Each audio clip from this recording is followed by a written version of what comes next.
Hi, everyone. I'm Greg Heilman, and welcome to another episode of Behind the Curtain with the Sound on Stage, or as I should call it here, Behind the Microphone with the Sound on Stage. Because we're here to learn about a brand new podcast from Mirror Stage called The Ripple Effect. Now, if you're not familiar with Mirror Stage, their mission is to use the power of story and art to challenge assumptions, bias, and prejudice, increasing equity and inclusion while encouraging more thoughtful inflection on today's issues.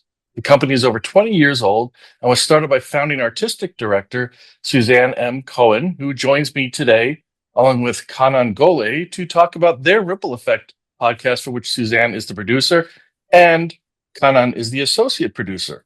Welcome to the show. Thank you. I appreciate you guys. I just want to. So I'm actually Kanan. As of June 1st, Kanan is the podcast producer and sound engineer, not the associate podcast producer, and so is really the lead for the podcast. And Oh, great. so yeah, I'm sort of like the executive producer. I am part of the podcast team, but I'm not the official producer. Okay. You've all got promotions. Yay. True. Good deal, though. Good deal. So, the Ripple Effect is brand new. I mean, I think it launched this past March, if I'm not mistaken. It's focused on making a positive impact in the community at large by featuring guests, many of whom are part of groups whose voices have largely been excluded from broader conversations. I want to talk about that focus in a little bit, but first of all, and maybe Suzanne, this is a question for you, or Kanan, whoever wants to address this. What was the inspiration for the podcast? How did you guys decide to get it started? Well, so this is the second iteration of the podcast at Mirror Stage.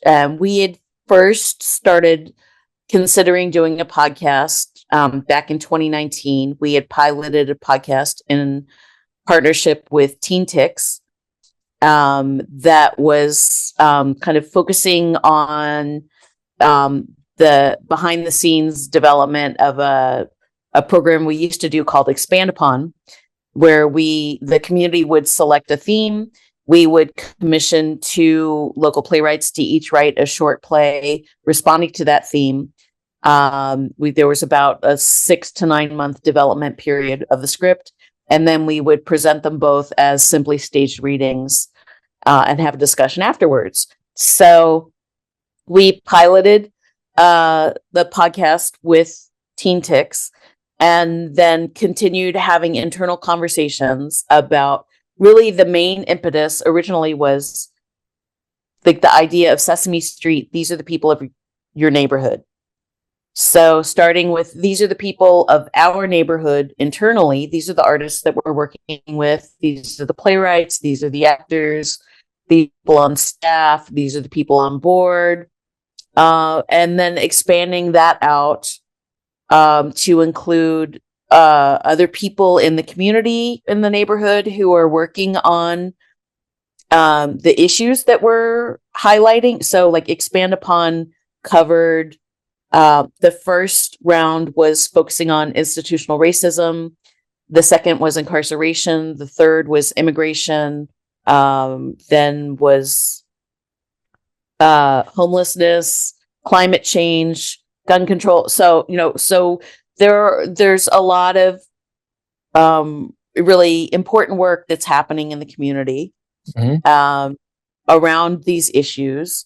And that also we were very aware of the gentrification that's been happening in Seattle and how that's been displacing a lot of traditional communities of color, the immigrants and refugees that were traditionally in South Seattle that were being pushed out because of gentrification and central area. So wanting to try to do a little bit of a oral history community archive as well of some of those stories. So we had originally launched the Mirror Stage podcast in August 2020. And there was an aspect of that was called South Seattle Stories that was kind of a little bit of a community archive. Then in 2023, 2024, we started a strategic revisioning process for the organization. We were kind of re-examining our programming and our vision and our values, and we were trying to kind of re-clarify, and we had some organizational structure changes. There were some staff changes. So the Mirror Stage podcast, the last episode of the original iteration was back in May of 2024. So then we took a few months to kind of, like I said, examine more deeply, what do we want to do? Who do we want to be elevating? Who do we think isn't getting the attention or the mainstream coverage in the media that is really doing important things? So Kanan joined the staff in November of last year. There, along with another person who helped, the three of us sort of undertook a process of really a deep dive of what do we want the podcast to be. And so that's where we came up with the name Ripple Effect, Positive Change Around the Sound. And so, again, wanting to really highlight people who were either working in areas across the nonprofits across the sound or in the arts, who had interesting stories to tell about the work that they were doing, why they're passionate about what they're doing, and how other people can get involved and advocate for the change that they would like to see. Okay, great. Okana, a question for you then. When you're looking for, with that focus in mind, when you're looking for a guest to book on the show, how does that process look? Where do you look? Who do you reach out to? Is there a certain way you go about looking for a guest to fill? Do you look at a topic first of all, or do you look kind of for a person, or does it just happen organically? Yeah, I think it starts with understanding what are the issues that are sort of facing this particular city and this particular region, like starting with understanding the social justice landscape here. And Mirror Stage already has quite a few, because we've done a podcast in the past, because we've done quite a few productions in the past, quite a few like networks already. So understanding what the issues are, and then looking for the nonprofits that are working in that space, or particular individuals who are holding like leadership positions across the community, and just like reaching out to them directly and focusing on those that perhaps don't get more media attention than others, but are still like working directly in the communities. That is the focus. Yeah, so that's what we do. Is there a particular, I don't know what you have coming up next. Is there anything you can talk about that you've got coming up in the near term that's that you're going to be talking about, or somebody you have coming on the show? Our May episode that's going to be released next week, fingers crossed, we're on track for that to be happening. We have Malou Chavez, who is the executive director of Northwest Immigrants' Rights Project. Malou had actually served on a panel for our activism brunch back in 2019 when we were focusing on immigration. And she was the deputy director back then and is now the executive director. And so, you know, with the current administration's ramping up of immigration and deportation activities, and we felt that the work that Northwest Immigrants' Rights Project is doing is really of particular value and interest, and wanted to highlight that. And so we invited Malou to be our guest and to tell us more about, again, like how she became the executive director, what brought her into this work, what keeps her passionate about it, and you know, what all is happening today. It's Very kindly. It must be a busy time for her and her group. I can't imagine. Um, I look forward to hearing that one for sure. Do you have a set schedule? I think you're. Is this just your second episode, or do you also have an April? I know you had the one in March.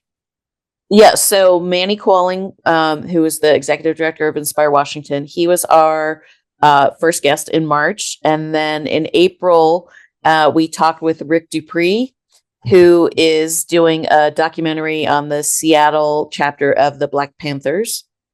And so so our release date is the fourth Wednesday of the month. So we're doing monthly releases. We have an interview scheduled in a couple of weeks for our June guest. And so that's somebody from Seattle Indian Health Board. And we're lining up our other guests. So yeah, stay tuned.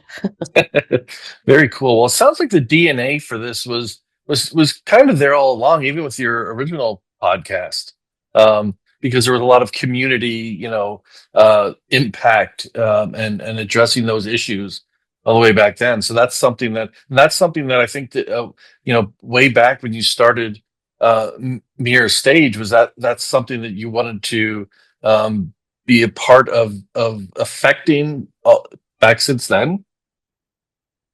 Yes.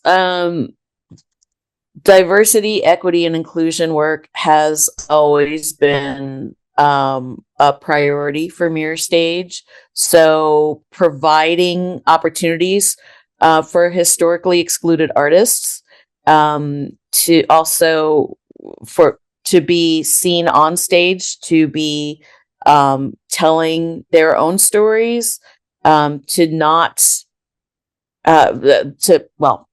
so looking at the playwrights, directors, production staff, really trying to provide opportunities for people who, for many different reasons, were excluded from more traditional or mainstream theater opportunities. That, yes, has always been a priority for Mirror Stage and the work that we do. So wanting to see more diversity of faces on the stage, like I said, and stories that are featured, and highlighting the commonalities that we have more than the differences. Have you seen any improvement in the 20 plus years that you've been, running the theater company and trying to focus on that? Somewhat, yes. Kind of a very qualified yes, but in 2020, when George Floyd was murdered, and there was a community outcry response called White American Theater, We See You. That was a coalition of many artists of color, kind of calling out the traditional mainstream theater, white American theater, for putting on white American shows about white American people, and not including, not embracing, not featuring people of the global majority. And so I think, since then, mainstream theater has been making more of an effort to be more inclusive. I think there's still a long ways to go. There's still a lot of room for improvement. There still tends to be either siloing or I'm sorry, the word's like escaping me for the moment, but the we did our Black show this season, so that's Yeah, they're it. just checking boxes, right? Yeah. Tokenism. Yeah. Sorry, Kanan, say it again. Tokenism. Thank you. Exactly. Yeah. Yes. And so not really having it reflected in the staff, in the leadership, in the board of the organization, in the audience. So, in the 90s, there had been funding that was provided for trying to diversify audiences. But it was like, why would a more diverse audience come to see theater if they're not seeing themselves and their stories included Yeah, on stage? exactly. Yeah. So yes, I think some progress has been made, but there's still a lot more that can happen. But one of the things I wanted to mention was also like the link for us. One of the things that we did in 2024 was we did a 10-minute play festival that was kind of connecting the podcast to theater more directly by having 6 of our previous podcast guests serve as inspirations for 10-minute plays. So we paired local playwrights with our previous podcast guests, and they had about a month to write a 10-minute play, and then we did a festival of 6 10-minute plays last October. And so we do hope to do that again, but we need to have more episodes of the new iteration Right. before we can, have enough people to do that again. But again, like having real life lived experience serve as inspiration for shows, and that again, we made a concerted effort to select playwrights who are people of the global majority, to the overwhelming majority, more at least 75 to 80% of our actors are people of the global majority. Trying to have our behind the scenes staff, production staff, our leadership, our board, like really having ongoing efforts to try to include people at all levels of the organization and in the work that we do. Hey, well, you actually stole my next question. So, about whether or not you're going to tie the podcast into what you're doing on stage, and sounds like you are when you have enough material to do that with, which is great. It's great synergy between the two efforts. So, Kanan, a question for you on the I guess the logistics of the podcast. Are all of your interviews and things, are they all done in person? Do you do things remotely? Are there plans for, do you include multimedia pieces of your podcast? Are you planning on changing the way you do them at any point? Is there plans for growth or maturity in that way? Does that make sense? Yeah, I think podcasting is a really flexible and interpretive sort of medium where you could have in-person conversations, you could have conversations online. Right now, we are using an app called Riverside, which is it has both audio and video, so you could use both of those components. But it'd be very cool in the future to do something in person, or something that is more video oriented rather than just audio oriented. But podcasting is a very creative medium. So yeah, but in the future. Yeah, and I've got the roots of the sound on stage are actually in podcasting.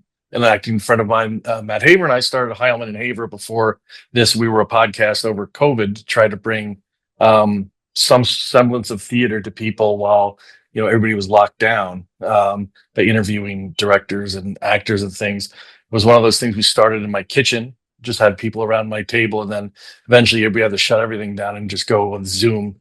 With everything. But yeah, I mean, it's a great way to really get the word out about things, and talk to people and learn things in a kind of a low overhead kind of broad distribution way. So and kudos for what you guys are doing with it, with trying to affect change in the community. Do you have a dream guest in the Seattle area, somebody that you'd love to bring in and talk to about something big that's going on in the area? And then I was going to let you take that one. Do you have a dream guest? Because what's interesting is Kanan is still relatively new to Seattle. So that's also one of the reasons why we're like a really good partnership in that way, because I came to Seattle in 92. So I've been here a lot longer, but Kanan brings a fresh perspective, Yeah. and a new experience. So I'm interested in Kanan's answer.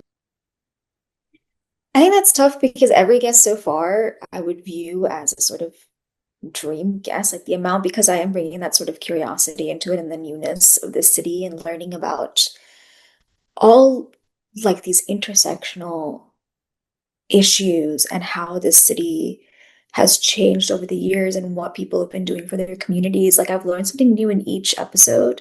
And I wouldn't say that there is a dream because there's just so much to learn and everybody is bringing through that storytelling, like that particular perspective and that expertise because they are working in spaces that they've worked in for decades. So it's incredible to hear from like with Malu Chavez, like she's been doing this work for so long and is working in a time where it's very deeply emotional work, working at this time for immigrants and refugee communities. Yeah. So just like sharing that, being able to share that emotion with her while hearing like all of the advocacy that she's doing, and there's a whole shortage of immigration lawyers, and just like learning about it. Each guest brings something fresh, and it's a dream. Yeah, it has been a dream. Yeah, there is a lot to this city. I've been here for 10 years. I came from the East Coast, and it's amazing the layers that this city has. The indigenous part, the Asian influence, the nautical influence, there's not a lot of natives that you run into that people have been born and bred here. I mean, there obviously exist, but um, I live over across the water in Port Orchard, so we have a lot of Navy people who have come in from either the Southeast or San Diego and things like that. So there's all of these different influences that come into town. It makes it a really layered kind of mosaic area. How about you, Suzanne? Yes. Um, I kind of would echo what Kanan had said. I mean, in terms of each guest brings something so uniquely interesting, their perspective, their lived experience. I mean, we have a list of like 50 plus potential people. Like it was like, oh, this person's doing interesting work. Oh, and this person, oh, and over in this area, oh, I read something about this issue and this. So that it would be hard to choose just one as like a dream guest. They're kind of all dreams in a way. Like there's so many people that we want to talk to, that we're working on getting onto the podcast. It's just, I think sometimes the challenge is that, like with somebody like Malu, it was fantastic that she was able to fit us into her schedule with being as busy as she is right now. So the people who are in the trenches, boots on the ground, working in these areas that are so timely and immediately relevant today, they're busy people. So Yeah. it's hard, to get time on their schedule to talk with us. But again, that because it's the format of our podcast isn't a traditional question answer interview, that it really is the person telling their story about who they are and their background and what makes them who they are and what their interests are. That yeah, each person's story is just so interesting. That's the dream, is just to continue. It's just kind of a non-answer, but Oh. No, but it is an answer. I mean, and having that natural curiosity, I think, and bring, is what more. I mean, honestly, we need more of that. If people were naturally curious and dug deeper into issues, perhaps they'd be a little more critical in their thinking and wouldn't, believe everything they read or see or things like that. So, but that's another issue for another day. Um, the so I guess I don't want to let you guys go without actually talking about Mirror Stage and Suzanne is the managing artistic director. Can you talk about what you have going on there next? What's coming up programming wise there? Sure. Because actually we're pretty excited. We're launching a new speaker series that's going to it's launching in July at Rainier Arts Center. So July 12th will be our first speaker. Luther Adams, free man of color, will be presenting a space for Black history. It will be live streamed as well. It their tickets, the admission is free, as well as for live streaming. There is a suggested donation. So reservations will be available in early June. That will go on sale. Will all be officially announced and launched. But we're lining up our other speakers. There'll be 6 speakers through May of next year. And so that's in partnership with Humanities Washington. Great. So again, we're doing everything that we can to counter the current administration's attack on diversity, equity, and inclusion work, and pushing back against those narratives. And so, we're kind of excited about the speakers that we're lining up. And so we hope that people will be joining us at Rainier Arts Center and online. Great. And mirrorstage.org is where they can find information on this? Yes. Perfect. Well, great, guys. I thank you so much for taking the time to speak with me about your podcast and about a bunch of other stuff. Honestly, there's a lot more I could talk to you about, but unfortunately, we don't have the time to cover all of those things. Perhaps we should do this another time as well. My guests have been Suzanne Cohen, founding and managing artistic director of Mirror Stage and executive producer of the Ripple Effect podcast, and producer Kanan Gole. I'd like to thank them for joining me today on Behind the Curtain with the Sound on Stage. And you can find the Ripple Effect wherever you get your podcasts and on mirrorstage.org/podcast. As always, I'd like to thank you for your support and of the work that we're doing here at the Sound on Stage. I'm Greg Heilman. Until next time, I will see you at the stage door.